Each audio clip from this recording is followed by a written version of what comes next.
하나님 말씀 요한복음 보겠습니다. 1장 14절. 요한복음 1장 14절 신약성경 142면입니다.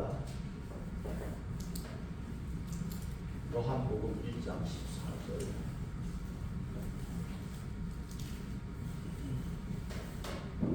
요한복음 1장 14절을 우리 같이 합독하십시다. 말씀이 육신이 되어 우리 가운데 거하시네 그가 그의 영광을 보니 아버지의 독생자의 영광이요 은혜와 진리가 충만하더라. 아멘.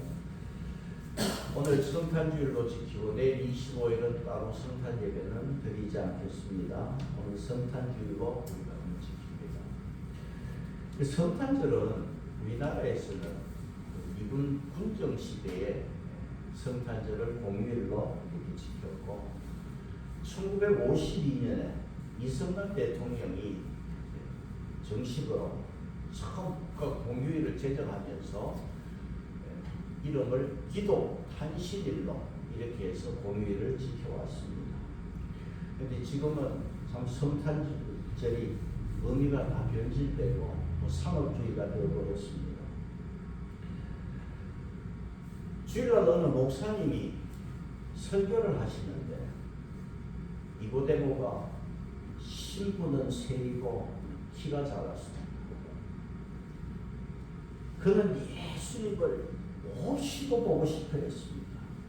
교인들은 이게 아닌데 목사님이 사교를 니고데모로 하는가? 근데 목사님은 더 열심을 해서 설교합니다. 예수님께서 니고데모가 사는 동네 여리고에 오셨습니다. 니고데모는 예수님을 너무도 보고 싶었으나 키가 작아서 옥나무에 올라갔습니다. 그러자 교인들이 와 하고 웃어버렸습니다. 목사님은 뭔가 잘못됐다 하는 것을 깨달았습니다.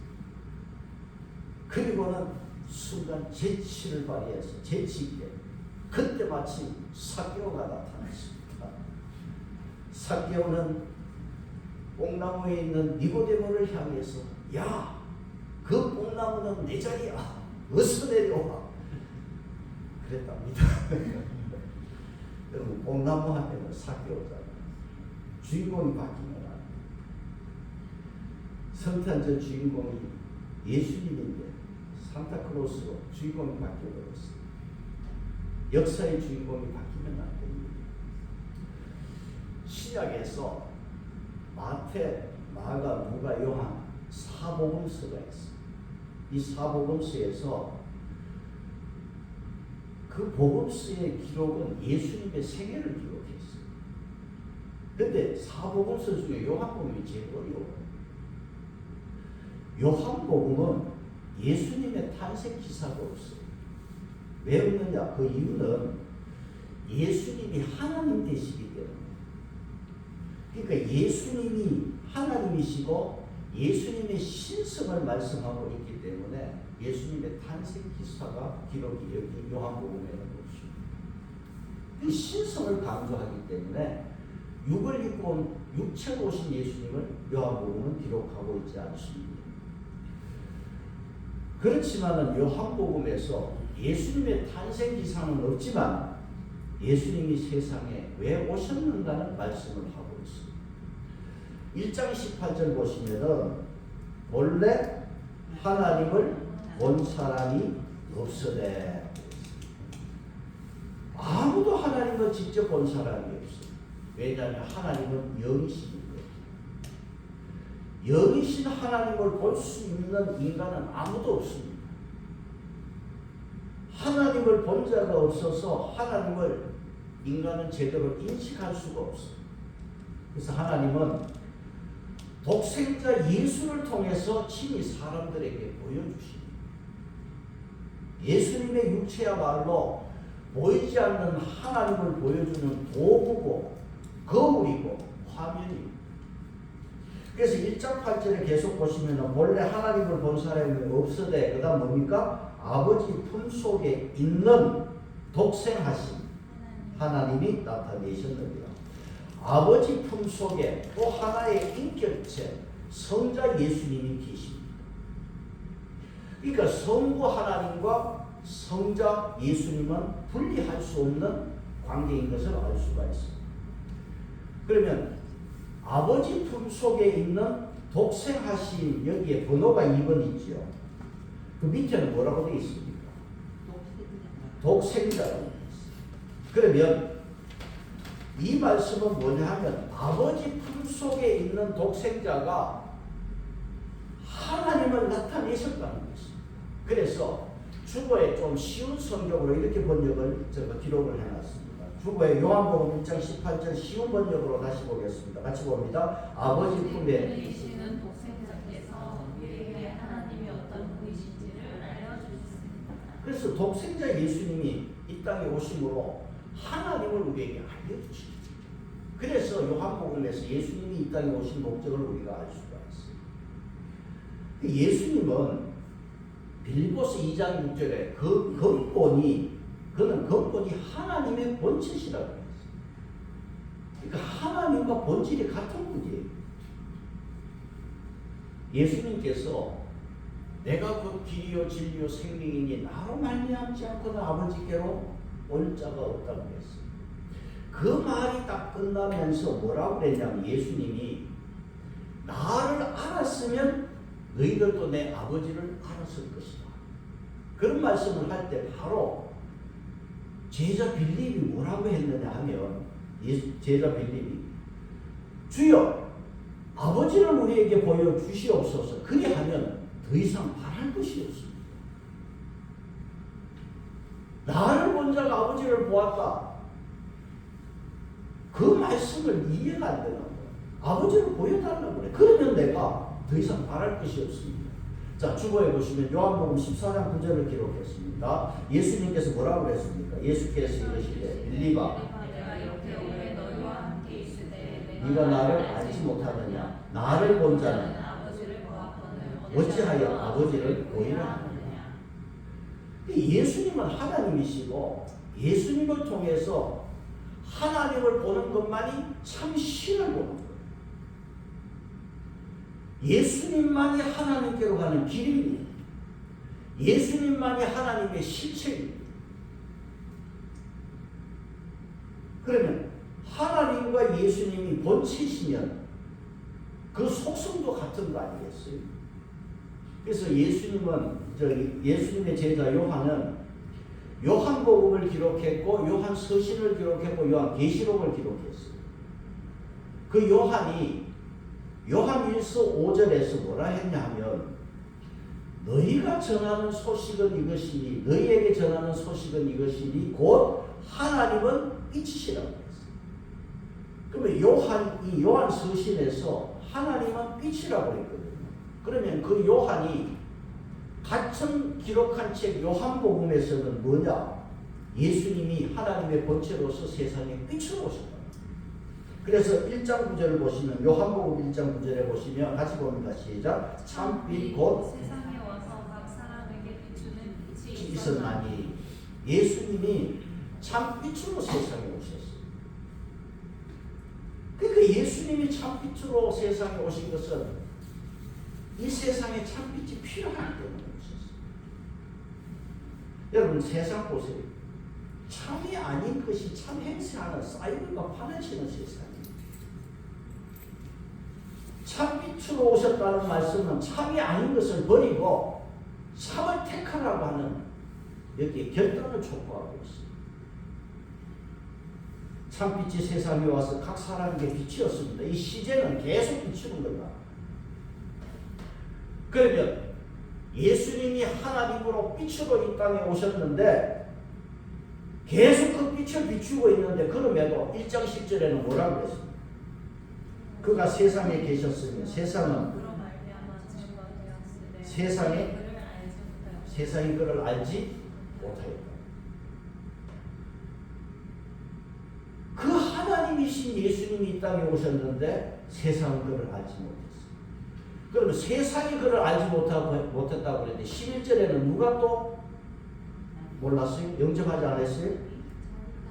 자기 땅에 오면 자기 백성이 영접하지 않아요. 자기 백성. 그러면 자기 백성이라는 이 말씀은 어떠세 보면 자기 집이라. 예수님이 이스라엘 땅에 자기 집에 온 거예요. 그런데 식구들이 영접하지 아니했다고 말씀했어요. 그러니까 예수님을 유대인들이 환영하지 않았다. 그런 말씀입니다. 여러분, 예수님이 이 땅에 오실 때 이미 선지자를 통해서 예언했고, 미가 선지자는요 예수님이 태어날 장소까지도 다 알려주었습니다. 그렇다면 얼마든지 이스라엘 백성이 예수님의 탄생을 알 수 있을 건데 예수님을 영접하지 않았어요. 마태복음에서는 소돔과 영접하는 자가 없었어요. 찬송가 534장의 가사에 보면 보라 성자 오셨네 모시어 드리세요. 집에서 마음으로 우리 생각으로 예수님을 모셔드려야 돼요. 세상을 창조하신 그분이 이 땅에 왔는데 세상이 그를 알지 못했고 자기 집에 오신 예수님을 유대인들이 영접하지 않았습니다. 여러분, 예수님을 모셔드리면요 예수님도 모셔드리는 그 사람을 인정하고 하나님이 그에게 특권을 주십니다. 예수를 모셔드리는 자에게 어떤 특권이 있습니까? 놀라운 특권을 주십니다. 그런데 여러분, 구약에서 이를 보시면은 하나님이 이스라엘을 택했고 그 택한 이스라엘 백성들에게 계속 하나님이 선지자를 통해서 말씀을 주셨지만은 그 이스라엘 백성들이 결국은 하나님을 배반하더라. 그래서 이스라엘 백성들을 향해서 하나님이 뭐라고 했습니까? 아주 대표적인 말씀은 이사야서 1장 2절 주보에 있습니다. 이사야서 1장 2절 같이 봅니다. 같이 보겠습니다. 시작. 하늘이여 들으라. 땅이여 귀를 기울이라. 여호와께서 말씀하시기를 내가 자식을 양육할 것을 그들이 나를 거역하리라. 자식처럼 양육했지만 나를 어떻게 했다? 거역했다. 더 끔찍한 말씀은 이사야서 1장 3절 같이 봅니다. 시작. 세 번역인데 소도 제 임자를 알고 주인이 어떻게 머리 키우지 않는 말을 이스라엘은 알지 못하고 내 백성은 깨닫지 못하는구나. 그러니까 이스라엘 백성들이 아예 하나님에 대해서는 알 생각도 안 합니다. 거역하고 알지도 못했다고 설명했어요. 그래서 구약 성경은 어떻게 끝이 나느냐? 여러분, 구약 성경 마지막 말라기는 어떻게 끝이 납니까? 말라기 1장 10절 보겠습니다. 주고 있습니다. 시작. 너희 중에 눈을 닫을 자가 있으면 이걸 너희 손으로 드린 것도 받지 않았지만 아예 성전으로 닫았으면 좋겠다. 하나님에 대해서는 아예 거역하고 자식처럼 키워주었지만 결국 하나님은 내가 너희를 기뻐하지 않는다고 했어요. 그러니까 하나님이 더 이상 이스라엘 백성들의 얼굴을 보기 싫다는 거예요. 자, 그러면 이것으로서 구약이 말라기로서 끝이 났느냐? 말라기 이후에 400년 동안 하나님의 침묵의 시간이 있었어요. 그러면서 하나님이 직접 사람의 몸을 입고 이 땅에 오셨는데 그것을 또 알리는 거예요. 누구를 통해서? 구약의 맨 마지막 선지자, 예수님 바로 앞에 온 6개월 앞에 온 선지자 누굽니까? 세례 요한. 세례 요한이 와서 예수를 증언하는, 믿게 하는 것입니다. 자, 요한복음 1장 10절입니다. 요한복음 1장 10절 같이 봅니다. 시작. 그가 증언하러 왔으니 곧 빛에 대하여 증언하고 모든 사람이 자기를 발견하며 믿게 하려. 그래서 하나님께서는 또 특별하게 또 이 하나님의 그 예수 그리스도가 하나님이 되심을 알게 하기 위해서 또 세례 요한을 먼저 보내가지고 믿게 하기 위해서, 이 세례 요한의 사명은 예수님을, 빛으로 오신 예수님을 알고 믿게 하기 위해서 6개월 먼저 와서 말씀을 선포하는 거예요. 1장 8절 보겠습니다. 시작. 그는 이 빛이 아니요 이 빛에 대하여 증언하라. 그 당시에 구약이 끝나고 그 중간기 400년 침묵의 시간, 그 시간을 지나면서 세례 요한이 와서 그 들판에 아무도 없는 빈들에서 하나님 말씀을 선포할 때 사람들이요, 예루살렘, 유대 온 사방에서 많은 인파들이 몰려와가지고 세례요한의 설교를 들어요. 그때 죄를 자복하고 자기 죄를 씻으면서 백성들이 요단강에서 세례요한에게 세례를 받습니다. 그 상황에 대해서 누가복음 3장 15절은 모든 사람이 요한을 혹 예수 그리스도가 아닌가 마음으로 생각했다. 이 세례요한은 열심히 예수님을 증거했음에도 여전히 이스라엘은 예수를 영접하지 않았습니다.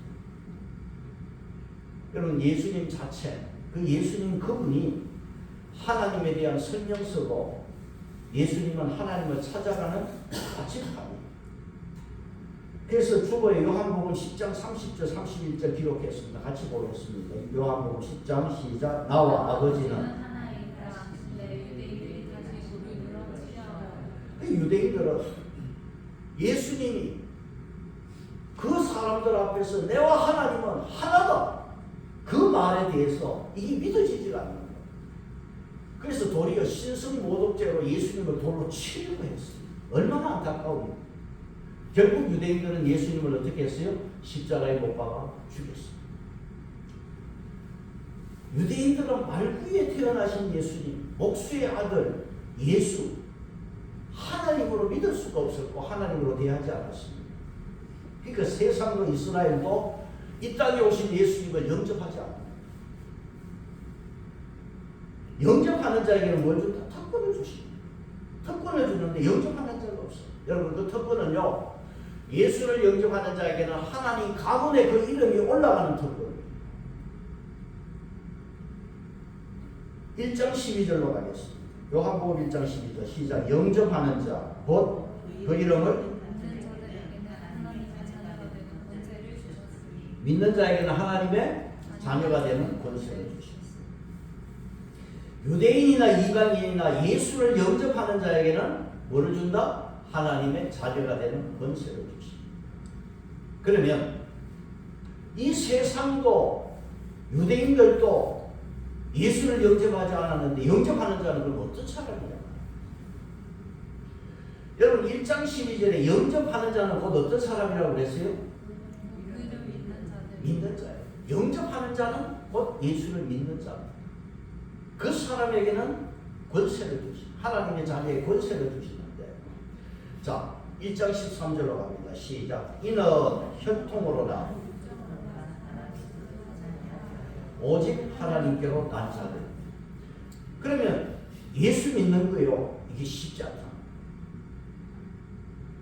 인간의 힘으로 13절 보면은 인간의 힘으로 불가능하다는 거죠. 왜 하나님의 자녀가 될 수 없느냐? 세 가지 아니요. 첫째는 뭡니까? 혈통으로 안 되는 겁니다. 유대인이라고 하는 이 혈통, 하나님이 택한 이 이스라엘 백성들, 그 혈통을 가지고 구원받을 수 있느냐? 예수를 영접할 수 있느냐? 아니라 혈통으로 안 된다. 여러분, 부모가 믿는다고 해서 자녀가 저절로 믿게 되고 하나님의 자녀가 되느냐? 이 혈통으로도 안 된다. 두 번째는 뭡니까? 무엇으로 안 된다? 육적으로 안 된다. 영어 성경에는 no of human decision이라고 되어 있어요. 인간의 decision, 결정으로도 안 된다. 그렇게 되어 있어요. 그 다음 세 번째는 무엇으로? 사람의 뜻으로 되는 게 아니에요. NIV 영어 성경에 보면 사람의 뜻을 husband will이라고 되어 있어요.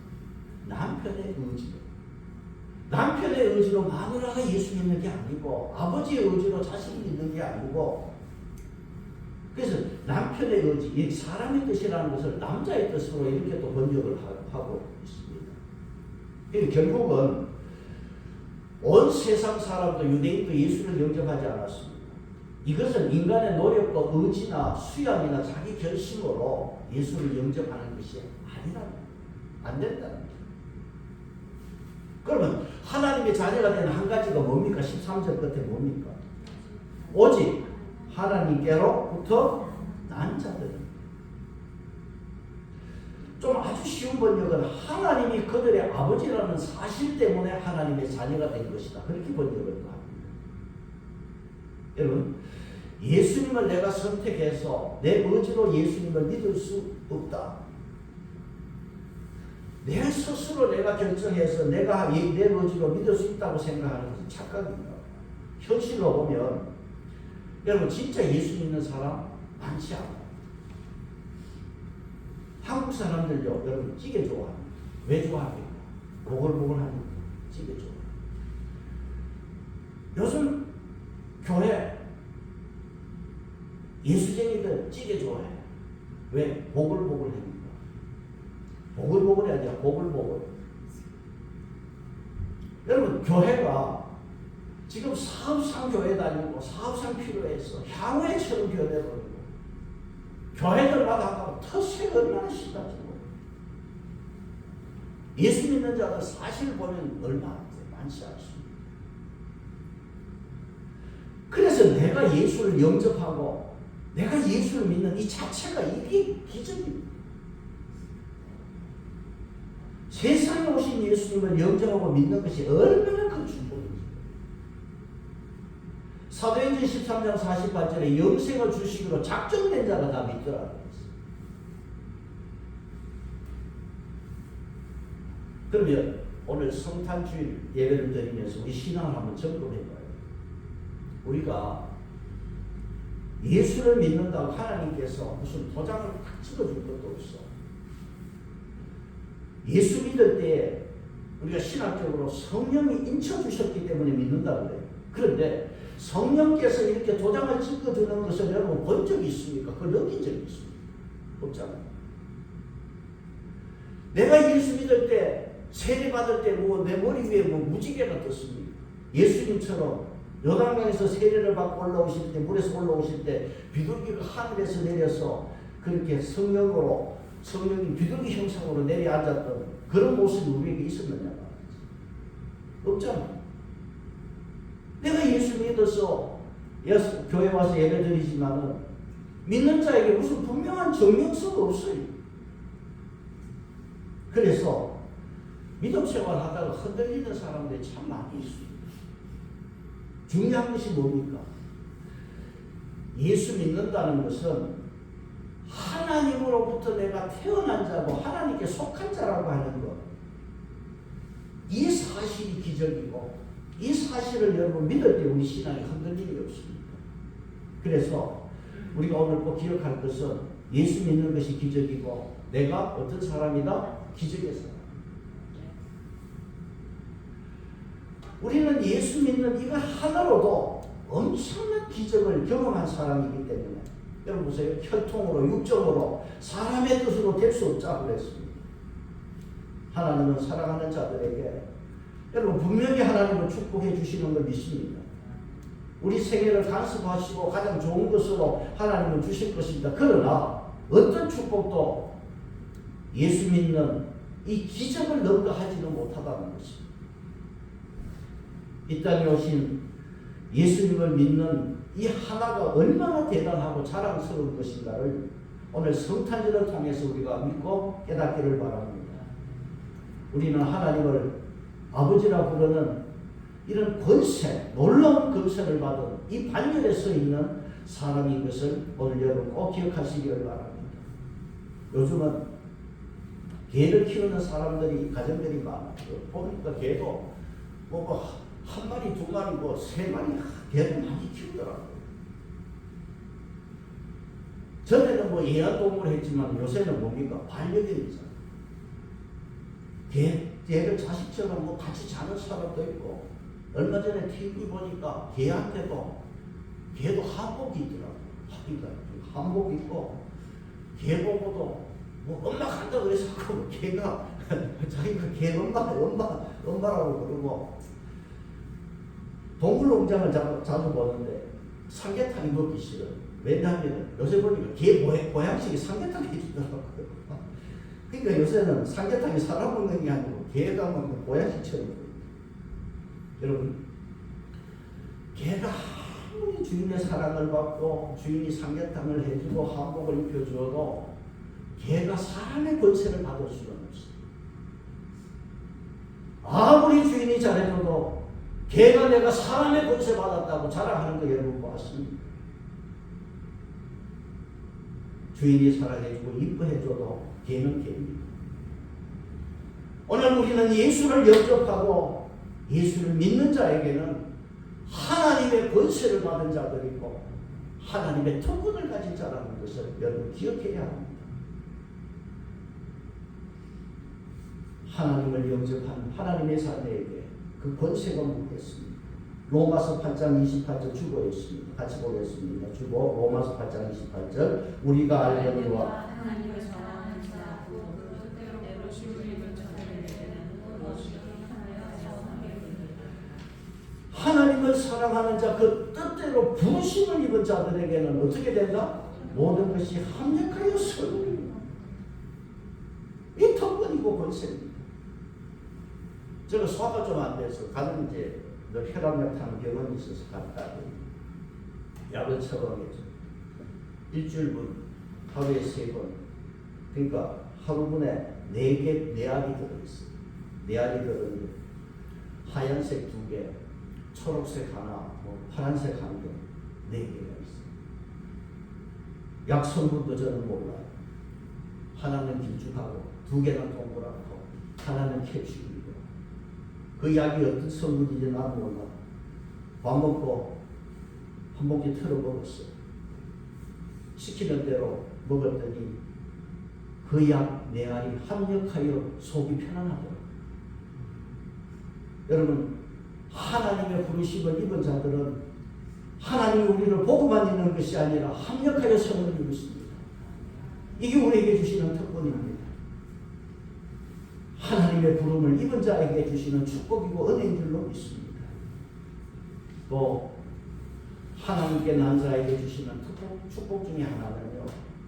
오늘 요한복음 1장 14절 오늘 본문으로 읽은 말씀 보시면 말씀이 육신이 되어 우리 가운데 거하시네. 우리가 무엇을 봅니까? 그 영광을 보니 아버지의 독생자의 영광이요 은혜와 진리가 충만하다. 여러분 14절의 중요한 말씀이 뭡니까? 본다는 거예요. 본이 본다고 했습니다. 여러분 이 본다라고 하는 헬라말 대하 THE 이 대하에서 헬라말 대하에서 영어로 단어가 만들어졌어요. 히어 극장이라는 단어가 만들어졌어요. 본다라는 이 헬라 단어가 극장이라는 단어가 생겨났습니다. 극장에서 영화 한 프로 봅니다. 생생하게 봅니다. 하나님의 자녀가 된 자들에게는 무엇을 봅니까? 우리가 그의 영광을 보게 됩니다. 아무에게나 이 영광을 보여주는 것이 아닙니다. 구약에서는 모세 시대에 모세같이 뛰어난 지도자에게 하나님의 영광을 보여주었어요. 아브라함에게 특별한 사람에게 하나님의 영광을 보여주었어요. 이제 신약에 와서 예수님이 오시고 나서 그 예수님을 영접하고 믿는 자에게는 육신을 입고 이 땅에 오신 예수 그리스도 그 하나님을 우리가 그 영광을 보게 된다. 그렇게 말씀하고 있습니다. 예수님은 인간에게 하나님을 보여주셨고 그 예수를 믿는 사람은 큰 상급으로 하나님의 영광, 예수 그리스도의 영광, 하나님을 보게 되는 이 영광을 우리에게 주시는 것입니다. 여러분 큰 상을 받으면 높은 자리에 올라가면 가문의 영광이라고 해요. 우리 가문의 가장 큰 영광은 예수를 통해서 하나님을 보는 거예요. 예수 영광, 하늘의 영광. 예수님을 영접하는 자에게 이 영광의 은혜를 주시는 줄 믿습니다. 그래서 요한복음을 기록한 요한이 예수 그리스도를 보는 순간, 제자로서 사는 순간, 살 때 그 예수 그리스도의 그 영광을 보니까 그 안에는 무엇이 가득 찼더라? 은혜와 진리가 가득 찼는 거예요. 여러분 은혜와 진리에 뭐가 먼저가 되어 있습니까? 뭐가 먼저예요? 14절에 은혜와 진리가 충만, 은혜가 먼저예요. 16절에는 우리가 다 그의 충만한 데서 받으니 은혜 위에 은혜라. 은혜가 먼저. 그 다음 진리가 그 다음 따라 나옵니다. 은혜는 받을 자격이 없는 우리에게 하나님이 고맙게 베풀어 주시는 혜택이에요. 예수에게는 우리에게 주신 은혜가 충만합니다. 가득 차 있어요. 그래서 성탄절에 우리 모두에게 그 하나님이 베풀어 주시는 은혜로 충만한 시간이 되시기를 축복합니다. 그래서 항상 우리는 그 예수 그리스도를 통해서 항상 은혜를 충만하게 합니다. 이게 우리가 복받는 길입니다. 가염바가 와서 예배드리고 점심을 먹으면서 그런 말을 해요. 수요 예배도 그 구역들이 그 예배를 맡는다는 거예요. 사회하고 또 기도하고 간증하고 수요일. 그래서 억지로 또 간증을 하는 사람이 없어서 자기가 맡았다고. 그러면서 또 새벽 기도 나오라고 막 그래서 잠도 덜 깨가지고 새벽에 나가니까 또 말씀을 나누라고 그러는데 잠이 덜 깼는데 무슨 말씀을 나누는지 힘들다고. 또 출근하면 식당에서 종일 또 밥하고 설거지하고 피곤하다고 그럽니다. 목사가 강요하니까 안 할 수 없고 힘들어합니다. 근데 우리가 여러분 신앙생활을 하는데 신학이 있어요. 무슨 신학이냐 하면 칼빈주의가 있고 아미니안주의가 있어요. 칼빈주의는 뭐냐 하면 하나님이 나 같은 자를 택해서 하나님의 자녀 삼아주시고 생명으로 이끌어주시는 주의, 칼빈주의. 어떻게 나 같은 자를 하나님이 택해 주셨는가? 나 같은 자를 예수 믿게 해주셨는가? 이 칼빈주의. 그 수많은 사람들 많은 가운데 어떻게 나를 택해 주셨는가? 칼빈주의. 그런데 알미니안주의가 있어요. 이게 뭐냐 하면 내가 개인이 열심히 믿을 때 그 믿는 사람을 구원하시는 주의가 알미니안주의. 내 개인이 열심히 있어. 내 개인의 열심을 통해서 사람을 구원하시는, 그 사람을 믿음으로 구원해 주시는 그 구원하는 신앙. 그래서 감리교, 순복음이 굉장히 열심을 강조하다. 감리교가 영어로 메소디스트, 메소드, 방법론적으로, 체계적으로, 그게 감리교, 순복음 이런 데가 아미니안주의. 또 뭐 진리교회 목사도, 장로교회 목사도 또 아미니안주의를 따르는 사람들이 있어요. 정말 열심히 강조하는. 그 교인이 지쳤거든요. 은혜. 하나님의 영광을 보고 그 예수를 통해서 은혜를 받아야 뭐가 신앙이 되는 거예요. 그 칼빈주의의 단점이 뭐냐 하면 하나님이 나를 구원해 주셨다. 나를 택해 주셨다. 구원받았다. 나는 구원받았다. 그러니까 칼빈주의가 열심히 부족해. 그런데 알미니안주의는 뭐가 또 문제냐, 단점이 뭐냐 하면 내가 기도도 하지 않을까. 내가 열심히 신앙생활하니까 하나님이 응답해 주시고 형통해 주셨다. 내 공로를 잡고 있어요. 이게 단점이에요. 내가 새벽기도 안 빠지고 열심히 가서 기도했더니 하나님이 축복해 주셨다. 그러니까 하나님의 은혜보다 자기 열심을 강조해요. 이게 알미니안주의의 단점입니다. 여러분 신앙이 내가 열심을 낼 때 계속 안 지치고 열심히 낼 수 아니야. 열심을 내다가도 또 떨어지고 올라갔다 떨어지고 이 열심이라는 게 한결같을 수가 없어요. 그래서 여러분 신학에서 뭐가 있나? 견인이라는 게 있어요. 하나님이 나를 택해 주시죠. 그럼 내가 신앙이 떨어지면 하나님이 나를 견인하시는 거예요. 이게 은혜예요. 더 이상 처지지 않도록 예수 떠나지 않도록 하나님께서 그 은혜로 나를 견인하시는 거예요. 그 견인이 있어서 우리가 신앙생활을 하는 거지. 나를 택해 주신 하나님은 나를 이끌어 주시는 그 견인하는 은혜가 있어서 나는 칼빈주의, 이 전국 사는 칼빈주의. 나를 택하여 주셔서 하나님의 영광, 하늘 영광을 보게 하신 하나님의 은혜가 얼마나 감사합니다. 23년 한 해를 건강하게 잘 지내온 것 하나님의 은혜인 줄로 믿습니다. 이 성탄절에 세상에 오신 예수님을 믿고 하나님의 자녀로 삼아주신 이 은혜에 감사하며 늘 항상 하나님의 은혜로 충만한 저와 여러분이 되시기를 축복합니다. 내년에도 우리 모든 식구들 예수의 그 영광을 보면서 하나님이 도우시는 은혜가 충만한 저와 여러분 되시기를 축복합니다. 찬송하겠습니다. 좀 바꾸겠습니다. 534장.